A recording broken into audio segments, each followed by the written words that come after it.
Hey guys, welcome to Relatable. Happy Friday. Today we are talking to my friend Andrew Klavan from the Daily Wire. I'm so excited for you to hear this conversation. He's brilliant. He gives us so much insight about the election and about the impeachment hearings, the craziness that's going on there. Also, he's going to give us some advice for how we talk to, relate to our relatives and friends who do not agree with us. Before we get into that conversation, I want to tell you about Bolster Sleep. I love this company. They help me sleep better every night because I have a Bolster Sleep pillow and so does my husband. We also have a Bolster Sleep mattress in our house that we really like that is super comfortable. The technology in their pillows and their mattresses, it keeps you cool, keeps its shape all night, super comfortable, not too soft, not too firm. You really have nothing to lose by going to bolstersleep.com. Just check out their products. You really are not going to regret getting a better night's sleep. And I promise you, getting one of their pillows or their mattresses is going to help you. If you are waking up every day feeling exhausted, that means something needs to change. So go to bolstersleep.com. You can use promo code Allie. That's ALLIE. You get 15% off your entire purchase. So go to bolstersleep.com. Just check out their products. This is also a really good Christmas gift, by the way. If you know someone who is like not sleeping well at night, has a crick in their neck, just get them a Bolster Sleep pillow. It is so comfortable. I honestly have a hard time sleeping without it now because it's so great. So go to bolstersleep.com, use promo code Allie, that's ALLIE, for 15% off, bolstersleep.com. Okay, without further ado, here is Andrew Klavan. Andrew, thanks so much for joining me. It's great to see you. Okay, so I think everyone listening probably knows exactly who you are, and many, I am guessing, listen to your podcast, but just in case there are one or two people out there who don't know, will you tell everyone who you are and what you do? Well, I'm a screenwriter and a novelist and a commentator, and I'm now at the Daily Wire doing the Andrew Klavan Show. And is it every day? Is it an everyday show that people can catch it? It's Monday through Thursday, yeah. It's 4 days a week, and then there's a long Klavanless weekend, which most people don't survive, so I lose my audience at the end. Completely. You have to start back over. New people come in. And that's why you're on this podcast, to make sure that you can have That's right. a new audience on Monday. Okay, perfect. Well, I want to ask you about some of the craziness that's going on in the impeachment saga right now. It's very hard for me to keep up with it. It was the same thing with the whole Russian thing. I felt like there was something new every week and none of it mattered. And I just kind of wanted to see how it all hashed out. That turned out to be a really good strategy for me. The same thing happening in the impeachment stuff. And I would say most of my audience feels the same way. We don't know what's going on because we're not sure what's relevant and what's not. Can you kind of give us just a little concise update or recap on what is currently going on in this impeachment drama? Well, the House Intelligence Committee, the fakely named House Intelligence Committee, went through this big show. It was basically a show. I mean, look, this story is a nonsense to begin with. The minute this thing arose, I thought, man, they've been trying to impeach this guy literally since before he got elected, before he took office. Molly Hemingway overheard Jerry Nadler, the head of the House Judiciary Committee, saying, we are going to try and impeach this guy on this Russian thing. Yeah. And so we know they've been after him forever. So the Russian thing didn't work. None of the obstruction of justice didn't work. So now they're on this Ukraine phone call where Trump and some of his other operatives were basically badgering the president of Ukraine, saying, we want an investigation into corruption that might include Joe Biden's son, Hunter, who had this kind of job that he knew nothing about and he was making a bundle while Biden was vice president. So they had the investigation in the House Intelligence Committee. Then yesterday they issued a report saying, oh, the crimes that were committed, the horrifying crimes that were committed, because nobody believes them. So they have to keep telling us there were these crimes. And now it's in the House Judiciary Committee where they have had basically leftist law professors lecturing us about how horrible and horrifying these crimes are. And so nothing really happened. I mean, there was no, Trump wanted an investigation into corruption in Ukraine that might have included the Bidens. None of that took place. He was said to have held up aid. He always holds up aid. He hates giving foreign aid, but the aid was eventually released. So literally nothing was done. And I don't know how they're going to sell this, but now they're on this impeachment train, and I'm not sure they can get off. All the experts keep saying they won't get off. I wonder if Nancy Pelosi is just going to say, you know what?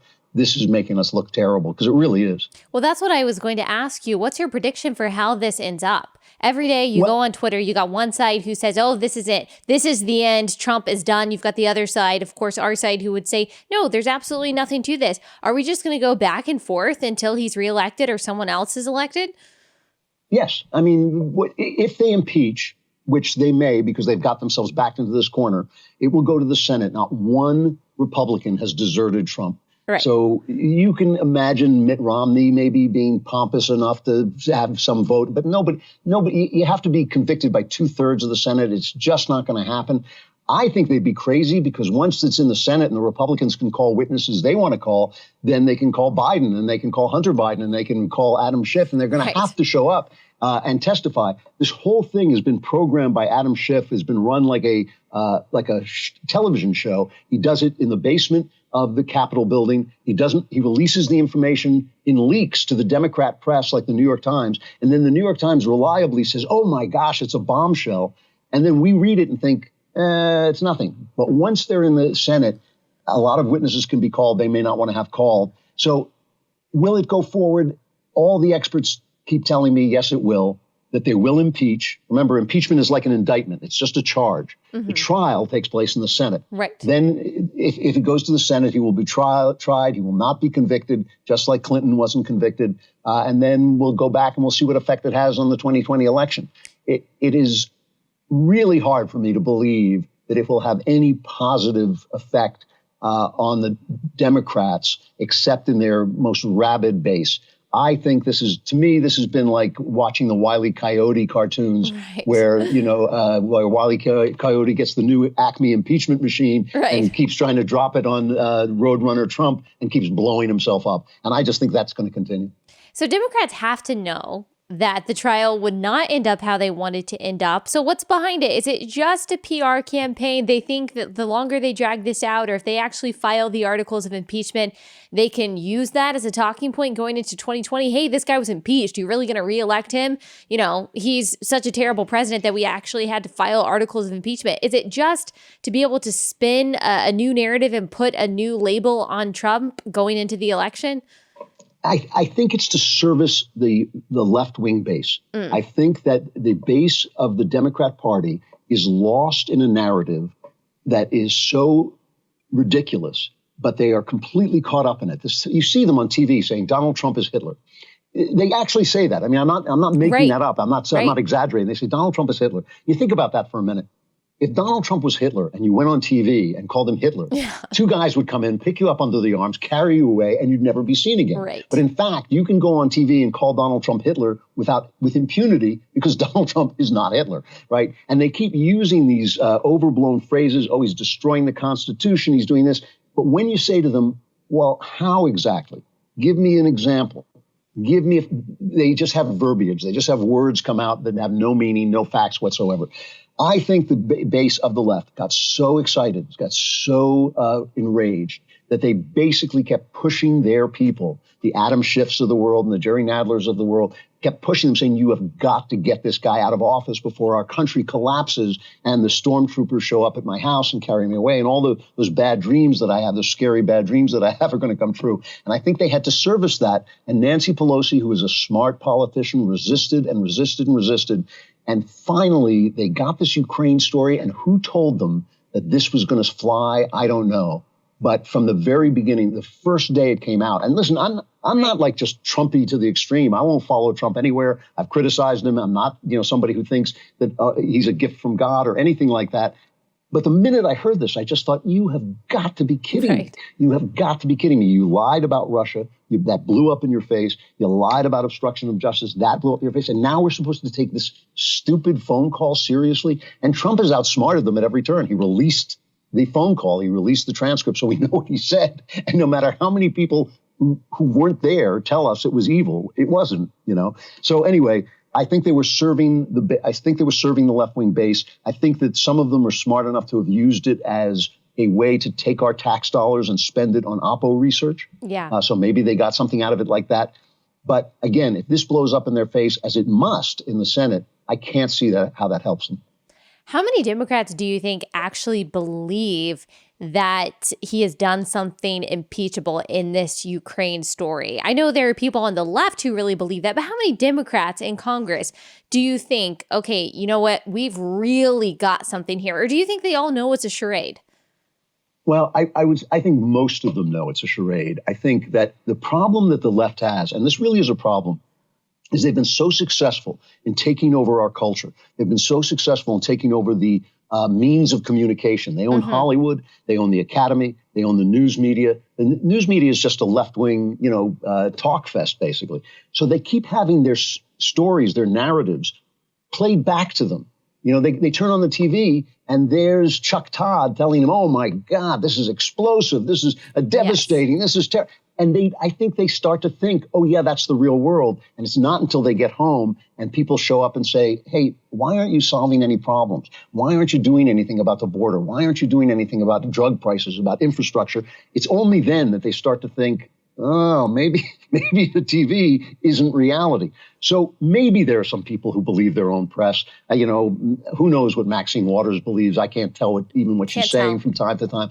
But I think guys like Adam Schiff are just pure McCarthyite liars. I think he's a guy who thinks that this is his ticket to the big time. It has been his ticket to the big time. And I think he spins this tale and hopes he can sell it. But at this point, he looks to me like Wile E. Coyote just at that moment when he looks down and realizes he's run off the edge of the cliff. So whether any of them really believe it or not, how can I say? I think some of them have talked themselves into it, but most of them have got to know it's a bad deal. I think there are probably people like AOC who said quite a while ago, it might have even been last year, who said she was on a radio show and said, oh yeah, well, he's done a ton of impeachable things. She didn't actually list, but yes, he's done a ton of impeachable things. So it's almost like they're kind of being honest. Like, look, we know this guy is impeachable because we don't like him because he's done XYZ that we can't really name. We just need to find the one thing that we can actually pin on him to make this strategy effective. I think maybe it would be more effective for them to just come out and say that, to be like, look, guys, we are looking for something. We're looking for it. We know that you don't like the guy. We're looking for it. But Ilhan Omar said that. She said essentially that this is like this is like arresting Al Capone for tax evasion, which is how they got Capone. They got him on tax evasion. And she's saying he's such an evil criminal, but the only thing we can get him on is this stupid Ukraine story. Even she is saying it's a stupid story. But the problem they have is when you get to the criminality of Donald Trump, all you really have is that he's rude. He doesn't sound like other politicians. He says things. Even I don't like it when he tweets crazy stuff. Right. Most of his supporters, go out in the middle of the country and talk to people, and they all say he's doing a good job. I just wish he would shut up. Yeah.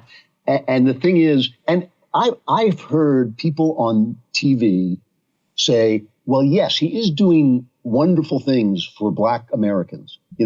Their jobs are great, their wages are going up, but listen to how he talks. Yeah. and so they're just convinced that the way he talks is a crime in and of itself.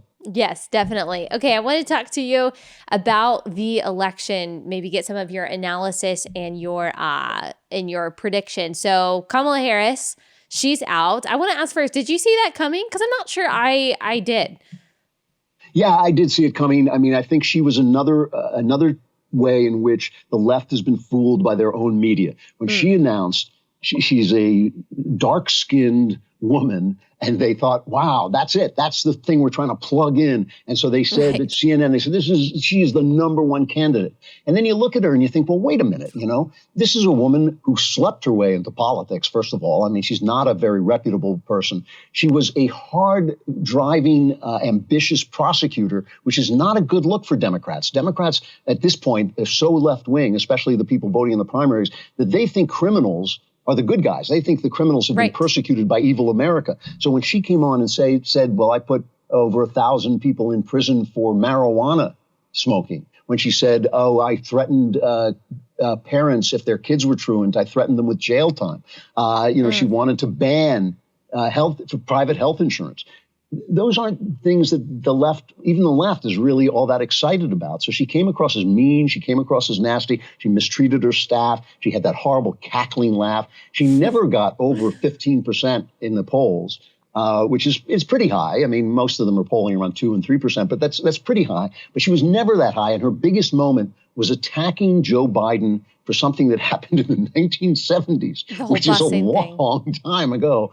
And so she never really had the love of the people. Even in California, where she's from, they didn't support her. So I did see it coming. I didn't think she was going to be. I thought when she first came out, I was taken by that narrative too. When she first came out, I thought, oh, she's scary, she's smart, she's clever. But she turned out not to be that smart, not that clever, and really unappealing as a human being. And I think all those things sank her pretty quickly. Yeah, I predicted that she was going to be a top contender for sure because of what you said about the intersectional point of it. I mean, that is the cry of the left constantly, is the importance of intersectionality, the importance of superficial, skin-based diversity. And so I thought, well, surely this is the candidate that they're going to go for. If they think intersectionality is their power, then this is going to be who they put up against Trump. But as Cory Booker said this week, he said, look, we're going down this spiral really fast of having no diverse candidates whatsoever, having an all-white Democratic debate stage. So I want to hear what you think about that. What do you think about the lack of racial diversity now that seems to be characterizing the Democratic field? Does it show that Democrats really don't care about intersectionality and diversity as much as they say they do? Well, look, the big thing to remember about the left is because they own the media, because their spokespeople are making movies and teaching classes and giving us the news. You forget that most people on the left vote Democrat because their parents voted Democrat. For the same reason most people vote for whatever they vote for. They were raised to think that Republicans are evil or whatever. When you talk to Democrats, and listen, I live in Hollywood. I live in the heart of darkness, right? Even here, when I talk to Democrats and you say, well, what about all this intersectionality stuff? And they say, oh, well, that's crap. That's garbage. But that's not the point. The point is we have to have health care. They don't really care about these things that are being sold. It is a very, very small number of elite white people, mostly white people, who buy into this, and the black students that they convince are oppressed and can't get ahead in the world. And so once you get rid of that, the edges of that party, you're really voting for people who think the government should take care of things, who think the government should pay for things, who hear, college, people ought to go to college, so maybe the government ought to pay for that, who haven't really thought these things through all that much. And so, did they love Barack Obama because he was what did Joe Biden call him, a clean Negro or whatever he called? I can't remember the horrible words he used to describe Barack Obama. But, they may have loved that about Obama. But Obama was a good politician. He was a good speaker when he had a teleprompter in front of him. He was attractive. He was not money corrupt the way Hillary Clinton is. He was, he may have been corrupt in other ways, but he wasn't money corrupt. So they may like it when that virtue, when they can show virtue by voting for Barack Obama. But they would have voted for Barack Obama had he been white as well. Right. And I think that intersectional plug in the right color, plug in the right gender, I don't think that gets a lot of votes. And I think it's ridiculous when people reject somebody, as they were saying on MSNBC, and a couple of places were saying that they rejected Kamala Harris because she was a black woman. Just no way. No way. That's not what happened. They rejected her because she was a lousy candidate. Do you think Democrats are overplaying their hand in the intersectional, gender, racial stuff? All of the Democratic candidates putting their pronouns in their profiles. Elizabeth Warren has talked about racial reparations. I mean, they've all talked about very extreme things when it comes to abortion, whatever it is. Do you think that they are going to lose those voters who, like you said, are just like, you know what, I just want, free healthcare and affordable college? I think so. I think the two polls came out saying that President Trump has 33 to 34% support among black voters. Wow. Now, if that's true, and I predicted that pretty early on. I thought that, he's doing a great job for black Americans. Why shouldn't they support him? Right.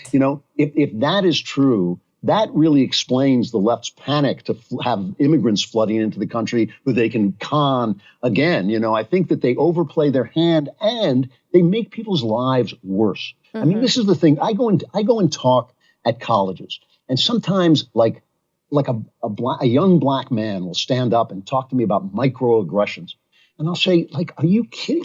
I'm talking to you man to man. You're a man. You're a young man, a powerful, strong guy. You could pick me up and throw me across the room. And you're worried about microaggressions? Who taught you? Right. Who taught you to be afraid of an aggression so small? Micro means it's so small you can't see it. Right. Who taught you to be afraid? They make people's lives worse. And the only thing that has to happen is for people to have the courage to say the emperor isn't wearing any clothes. Right. And once that happens, I think everything falls apart. So yeah, listen, I think that there are things that they can sell, like they sold abortion, safe, legal, and rare. But now we find out, oh yeah, not safe, legal, and rare. Shout your abortion. Abortion is a wonderful, wonderful thing. And then people who have had abortions are kind of like, I did that and it wasn't so wonderful. And I really still feel bad about it. And once the truth starts to seep out, yeah, I think people do react to it. Listen, Donald Trump, he's a great big character with great big flaws, right?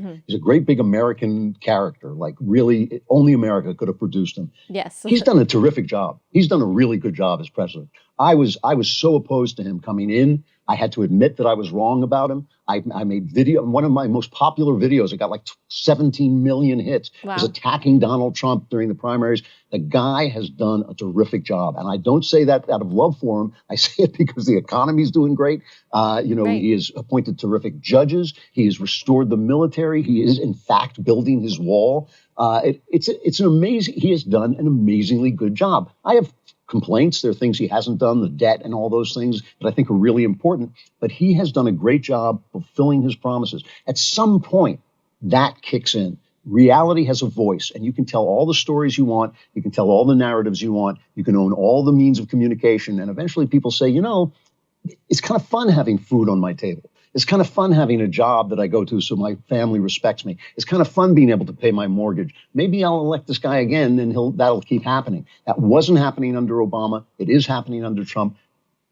I think that narrative is going to counter the narrative of the left. Yes. Right. I've said this in regards to abortion. I think it's true in regards to how Trump has done. Our job on this side of the aisle is really easy because all we have to do when we're arguing, pro-life versus pro-choice is to say what an abortion is. We don't have to use euphemisms. We don't have to cover it up with this crazy philosophy about if life begins some point after conception. All we have to do is talk about fetal development and abortion. All we have to do is talk about reality. It's so much easier to tell the truth. It's the same thing when it comes to Donald Trump and really any conservative issue. We don't have to bend over backwards to try to manipulate all of these narratives to make it sound like America is this dangerous place when it's really not. We're in a wonderful time of American history. So I think our job going into the election is really easy because all we have to do is point to reality, whereas Democrats are falling over themselves to come up with some other reason why you should feel miserable when you're really not. And I would say that that's just exhausting. You're absolutely, somebody, I can't remember who said, tell the truth, it's easier to remember. Yes. I think, this is a genuine theory on the left of leftist academics that there is no truth, there's only narrative. Right. And so that's a stupid theory, but it has been a dominant theory on the left for maybe 50 years.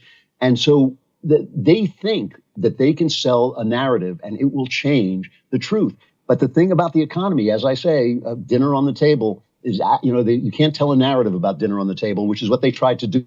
Donald Trump, when he was running and he had those tremendous rallies that he still has where he'll fill up a stadium. And he said, they tell you that the unemployment rate is 5%. If it were 5%, this stadium wouldn't be filled. And he was dead right. That is exactly right. You cannot fool people about dinner on the table. You can't fool people about jobs in the community. You can't fool people about their communities falling apart. All those things he has helped reverse. And that, you got to celebrate that. And I hope that that's true. I do worry about young people. I do worry about people my age and younger who don't necessarily see those effects because they're in college. Maybe they don't have families yet. And so really all they care about is that Donald Trump is supposedly this white supremacist bigot who is going to take their right of abortion away or however they see the world. They believe that they're oppressed and they don't really see the benefits of Trump's presidency. I do worry about that generation kind of being fooled because the reality that you're talking about doesn't necessarily apply to them. Do you think that there's any hope for millennials and Generation Z?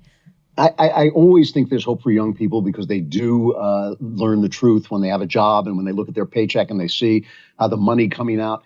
I worry right now with Donald Trump. I worry for him and for the country. I worry about women. Yeah. They look at him and they don't like him. And I can understand why they don't like him. They all know a guy like that, and who's Right. pawed them or abused them or used language they don't like, and they just look at that and think, because a lot of people, you and I pay attention to politics. A lot of people don't, and they just think like, no, that's not the guy I want in office, and I understand that. When it comes to young people, I think I'm very hopeful right at this minute. I know that they are liberalizing in certain ways. And I think that those ways are going to continue. I don't think we're going to go back to a time when gay people could be arrested for being gay. And to be honest with you, Allie, I think that's a good thing. I think Right. you can have whatever feelings you want and whatever religious beliefs you want, but I think people should be left alone to have their private lives. And I don't think the government certainly should have anything to do with that. I think that kind of liberalization is going to continue. But let's face it, when you look at the economy works on certain principles. They keep telling you about Scandinavia. Scandinavia tried socialism. It didn't work. They went back to free markets. They can be very socialist in the distribution of wealth, but your government can't create wealth, right? Right. Even the Soviet Union collapsed because government can't create wealth. So I have a lot of faith in young people. I think that certain things are going to come back because they have to come back. One of them is religion. I think that the idea that there's no such thing as God, there's no such thing as truth, there's no such thing as narrative. It's all a narrative. Those things are going to come a cropper because they just don't hold together, and things that don't make sense ultimately collapse. We've watched the collapse of Europe. We've watched the end of Europe, and we've seen that happen, and we're all afraid it's going to happen here, and it might. But I also think that Europe was played out in many, many ways. It was played out, and we're not played out. We have, I think, hundreds of years of good times ahead of us. When I worry about America, what I worry about is the republic. I don't worry about our power failing. I don't worry about our prosperity failing. I worry about our system of government coming under attack. And that's the story that we have to go out and tell. We have to say, that's what I try to, when I talk to young people, what I say to them is, look, the founders didn't make this government by accident. Right. Here are the things they were thinking about. And if you can reconstruct that, you can sell it to them. I see the dangers, Allie. I really do. I see that young people are being taught by these leftists who hate this country. They hate this country, and they hate Western civilization, and they're not very bright, and they really are a lot less smart than they think. Mm-hmm. And I see that, but I think we can reclaim them, A, by reality, and B, by starting to move into the culture as the left did. Remember, the left didn't always own the culture. They took it over. We can take it back. I think you are absolutely right that the left hates Western civilization, hates America, and that we have a responsibility just to tell the truth, what we were saying earlier, and to move into the culture and not to isolate ourselves. I do think it's a little bit, it's hard, especially for people like me who are a new mom, and I see the things that are happening in public schools, and I just kind of want to be a recluse. I want to pull my family out of reality and say, I don't want to deal with this craziness anymore. You're not going to touch my kids. You're not going to teach my kids that stuff. What do you think the balance is? You are also a parent. The temptation for us as Christians, as conservatives, is to kind of cut ourselves off from the world because we don't want to deal with the craziness. What do you think the solution is, though? Because we need light to infiltrate darkness. Right. I don't think you cut yourself off from the world. I think you start to build alternative institutions. We're not going to get Yale back. We're not going to get the New York Times back. I think we have to build those things for ourselves. It always bothers me that conservatives spend a lot of time complaining about Hollywood, but they don't make movies. They don't make TV shows. So, why complain? You can't just complain. You got to create. You got to make things. So when you say withdraw from the world because you're a mom, homeschooling is a genuine alternative that doesn't just school the kids, but it also creates another community because you have to homeschool in community. So that's an alternative. I see Hillsdale planting schools around the country that teach what they call classical learning. I think that is a really hopeful sign. I think that we have to start writing books. I have my podcast, Another Kingdom, that I'm doing because I know that I can't get that out through the publishing world, but the podcast is doing really well. It's reaching hundreds of thousands of people. We've got to tell stories like the left tells stories. So it's not a question of withdrawing. It's a question of building alternative structures because, like I said, I don't think we're going to get Yale back, but I think we can build universities that are just as good. And more important than universities, I think, is K through 12. I think if a kid shows up at Yale understanding civics, I don't think he's going to be polluted by their stupid intersectionality, because it makes everything so much worse. So I think that's the answer. It's not withdrawing. It is withdrawing from their institutions in order to build new institutions and new systems. Homeschooling, listen, I taught at Hills. I got a fellowship to teach at Hillsdale for like 2 weeks this year. And I called my wife from nowhere, Michigan, and she said, "What's it like?" And I said, "It's like going sane." I said, going from Hollywood to Hillsdale is like suddenly you're talking to kids who are sane, they're open-minded, they're polite, they're nice, they're religious, but they're not like pinched and small-minded. Yeah. They, in fact, were willing to talk about anything. They were willing to debate and discuss anything. And so I think if those new communities can be built, they will take over. They will actually replace the desiccated, dead institutions that the left has slaughtered from within. You know, I always compare the left to the alien in Men in Black who kills that guy and then lives inside the guy, and he still looks like he's a person, but actually there's an alien inside. That's what Yale is now. That's what the New York Times is. It looks like the New York Times. New York Times used to be a great newspaper, right, but it's really just leftism, this alien leftism inside the New York Times body. Right. Well, I think that's a very positive and encouraging message. What about, this is the last thing, for people who have family members who are on the left, who disagree with them, and they're coming into the holidays, they're coming into Christmas time, and they know they're going to have to talk to their confrontational uncle about politics. What is the best way to handle that? You yourself are in a family of people that disagree with you, some of them. How do you handle it, and how can other people handle it the same way you do? Well, first of all, put the love first. You know, I love my family very much, and I try to stay in that zone, even when we disagree ferociously. Mm-hmm. When we do get into confrontations, and listen, everybody fails at this. You know, I fail at it. We don't always do it right. But the best advice I can give is don't talk about personalities. Don't talk about Obama. Don't talk about Trump. Don't say this happened. You know, he did this. Well, he did that. It's an endless battle. Why? Because all these guys are flawed instruments of principle. So talk about the principle. When they come after Trump, you know, you say, well, let's leave Trump out of it. And I won't talk about Obama. I always tell people, I didn't like Obama. You don't like Trump. I get it. You know, I absolutely get it. But let's talk about what we're trying to achieve and why we believe in the things that we believe in. Like, why don't I believe in free healthcare?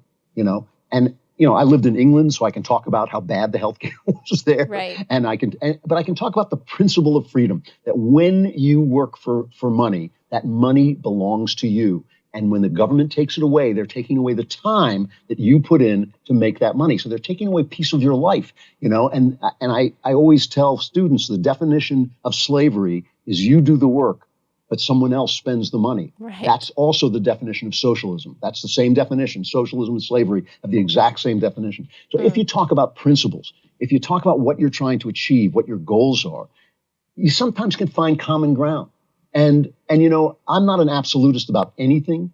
I want people to be free. And I understand we can't be entirely free because we're not angels, right? If men were angels, we wouldn't need a government. We do need a government. So I'm perfectly willing to say, you know, like, okay, you know, we want some people coming in, immigrants. We love our immigrants when they come in, but shouldn't we obey the law? I mean, shouldn't we obey the law? And people will always try to bring it back to personalities. Well, Donald Trump, he hates Mexicans, and he said this and he said that. Just don't follow them there. Stick to the principles. You can always find common ground when you talk about principles with fellow Americans. Oh, I think that's great advice. Well, thank you so much. I really appreciate you taking the time. Please tell everyone everywhere they can find you. Well, please come to Daily Wire and listen to the podcast and listen to the Another Kingdom podcast. And you can find me on Twitter at Andrew Klavan. It's Klavan. There's no E in Klavan. And you can find me at andrewklavan.com if you want to see my books and movies and things like that. Perfect. Well, thank you so much. Allie, it's so nice to see you.